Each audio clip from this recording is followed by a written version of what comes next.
BJP తీరు చూస్తుంటే ప్రజాస్వామ్యంలో నియంతృత్వ పాలన కొనసాగుతోందన్నారు మంత్రి Damodara Rajanarasimha. Neat paper leakage కి కారకులకు శిక్ష పడాలని డిమాండ్ చేశారు.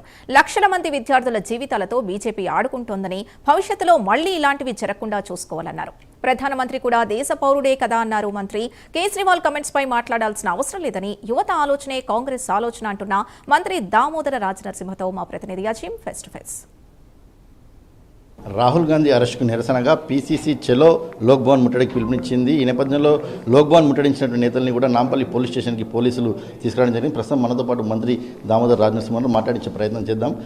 అంటే ఒకవైపు రాహుల్ గాంధీ అరెస్ట్ చేశారు, మరోవైపు బీజేపీ నేతలు ఇక్కడ గాంధీ భవన్కి ముట్టడించేటువంటి ప్రయత్నం కూడా చేశారు. నీట్ పేపర్ లీకేజ్ జరిగిందని మీరు చేశారు, మరి వారు దేనికి చేశారని మీరు అనుకుంటున్నారు? కౌంటర్ రాజకీయాలు, ఇంకేం లేవు. కౌంటర్ రాజకీయాలు. ప్రభుత్వంలో మీరున్నారు, బాధ్యత మీది. పేపర్ లీకేజ్ మీ ప్రభుత్వంలో జరిగింది. సో మీరు బాధ్యతతోటి అకౌంటబిలిటీ, రెస్పాన్సిబిలిటీ, ట్రాన్స్పరెన్సీ, ట్రస్ట్ అనేది మీరు దీనికి బాధ్యత తీసుకోవాలి. 4 రోజులు అయిపోయింది, ఇప్పటికీ తప్పించుకుంటూ ఇప్పటిదాకా తప్పించుకుని పోతాం మనం. 20 లక్షల మంది పిల్లలు, వాళ్ళ కుటుంబాలు, వాళ్ళ ఎమోషన్స్, వాళ్ళ ఇన్సెక్యూరిటీ, వాళ్ళ భవిష్యత్తు. ఒక ఎగ్జామ్కు నాకు 450, 550, 600 మార్క్స్ వస్తాయి. ఇంకో ఎగ్జామ్కు నాకు 500 మార్క్స్ వస్తాయి. నేనేం తప్పు చేశాను?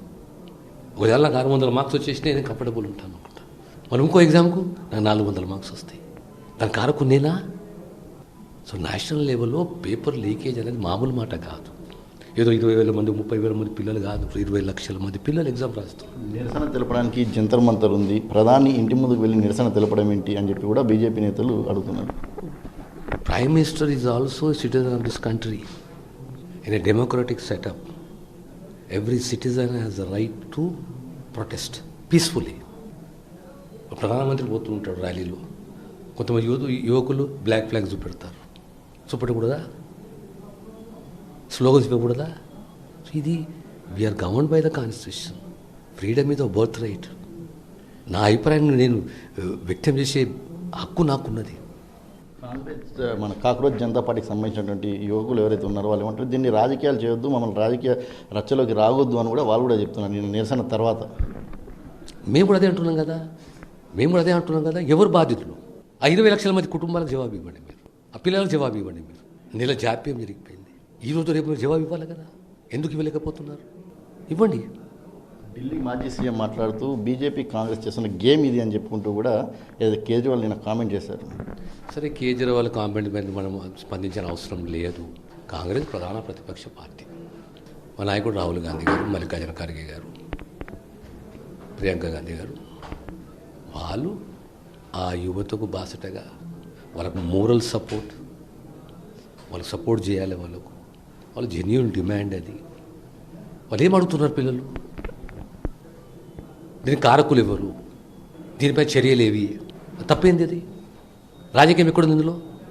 సో మనం ఆ యాంగిల్ ఆలోచన చేయాలి. ప్రతిసారి రాజకీయాలు కావు. ఇప్పుడు కాంగ్రెస్ పార్టీ ఏం డిమాండ్ చేస్తుంది, అలాగే నిన్న చేసినటువంటి అరెస్ట్ని ఎలా చూస్తుంది? బీజేపీ చేసిన రాహుల్ గాంధీని, ఎంపీలను అరెస్ట్ చేసిన ప్రజాస్వామ్యంలో నియంతృత్వంలా కనిపిస్తుంది ఒకటి ఈ వ్యవహారం అంతా. రెండోది, నీటుకు సంబంధించిన కారకులు ఎవరు, వాళ్ళని మీరు ఐడెంటిఫై చేసి బయటికి తీసుకురావాలి. ఆ డిపార్ట్మెంట్ హెడ్ ఎవరు, బాధ్యత తీసుకోవాలి. రాబోయే కాలంలో ఇలాంటి సంఘటనలు పునరావృతం కాకూడదు.